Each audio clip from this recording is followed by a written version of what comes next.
School শিক্ষার্থী ও শিক্ষকদের উপর হামলায় যুবলীগ জড়িত নয়।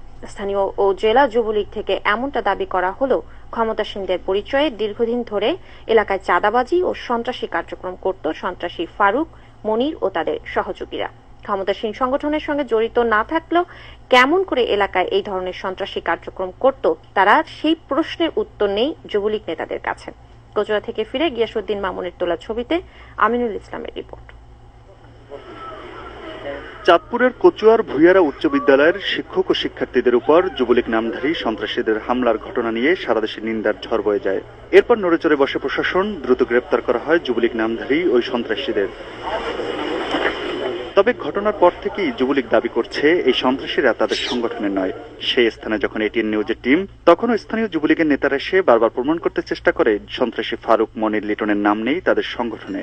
তারপরও এলাকায় প্রভাব বিস্তার করত এই সন্ত্রাসীরা, সে কথা ফুটে ওঠে তাদের কথায়।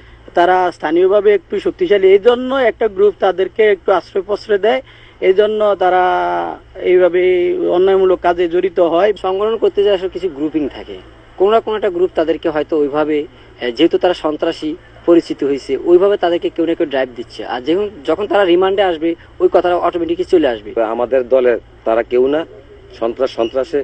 তবে আমরা সামাজিকভাবে বিভিন্ন কাজে তাদের সাথে বিভিন্ন কারণে দুই একটা কাজে আমি নিজে মুভ করে ধরার পর তাদের কঠিন বিচার করা হয়েছে তাদের বিরুদ্ধে।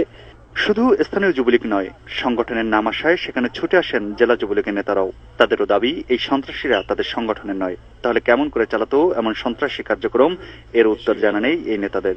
1973-74 সালে ব্যাংক ডাকাতি করে পাটের গুদামে আতঙ্ক দিয়ে জয় বাংলা স্লোগান দিয়ে যাইত। তাদের উত্তরসূরিরা বাংলাদেশে আজও বিদ্যমান। আমাদের দল ক্ষমতায়, আজকে আমাদের এই সেগমেন্টগুলি ধ্বংস করার জন্য তো কিছু পরিকল্পনা মাফিক কাজ হচ্ছে।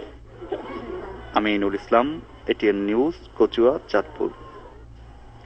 প্যারাসিটামলের